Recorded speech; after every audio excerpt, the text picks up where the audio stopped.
Ottoman Empire and the Mughal Empire. There's a significant overlap of the timeline where both of these empires existed.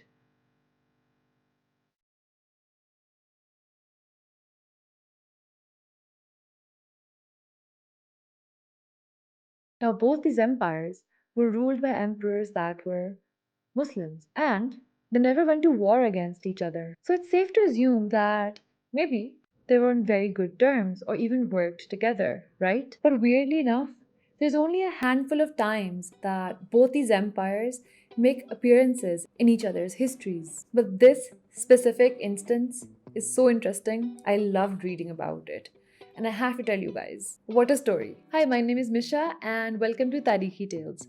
Make sure to like, share, subscribe, and if you want me to continue working on this channel and continue growing, you can help me out at my Patreon, linked down below in the description box. Right? So, in the year 1632, a man arrives at the Ottoman court, in the court of Sultan Murad IV. This guy claims that he is an Indian prince called Baisingar. Now, according to the Ottoman histories, they recount that Baisingar had basically fled India and was received very coldly by the Shah of Persia.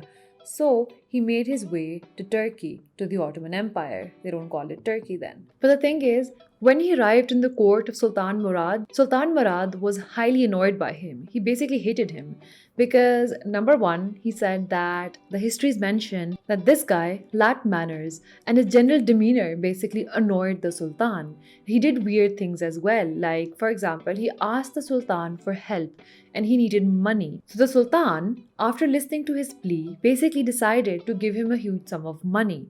And as soon as he gave it to him, for whatever reason or to show whatever, this guy Baisinghar basically distributed it among all the people who were present at the Ottoman court immediately. And that really pissed off the Sultan because he was like, you just begged me for money, I gave you some money, and you just gave it away to people immediately in my court?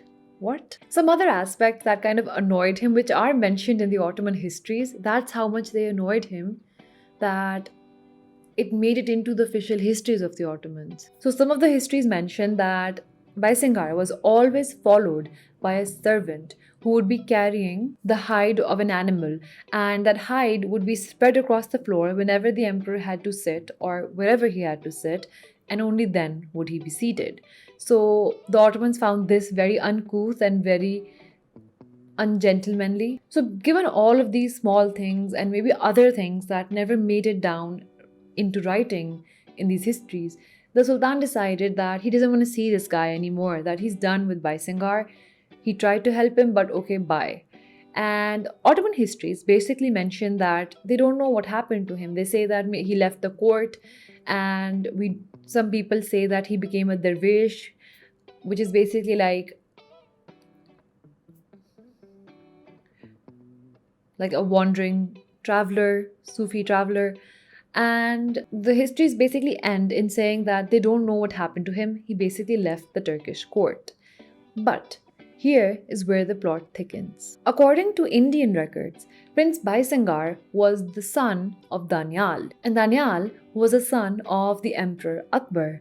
But Danyal was basically unfit to be emperor and he had drunk himself to death in Deccan. After the death of Emperor Jahangir, Baisingar basically picked the wrong side in the succession battle. He sided with Shahryar. Shahryar was not the actual heir to the throne, it was Prince Khurram, who later became Shah Jahan. But since Baisingar sided with the wrong side and that side lost eventually, he had to flee the country. And a lot of the Indian sources say that Baisingar was actually killed in battle and that he never made it out of India. But what happened was there was an impostor, somebody who knew that Baisingar had passed away, took his identity, and picked up the name and all of the manners he thought were royal, and kind of went on this journey to Persia and Turkey and was trying to get the Ottomans to give him an army to attack the Mughals. Now, I know this might seem far fetched because the Ottoman histories don't know what happened to him, and this could have been speculation.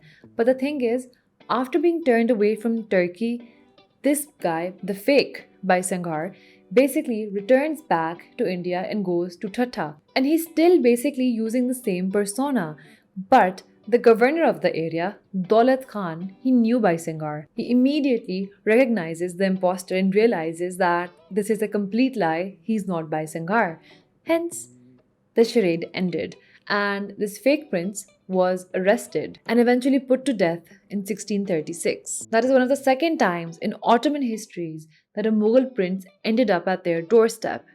And the Mughal prince was an imposter. So, how weird is that? And that's it for this video. See you guys next time. Bye.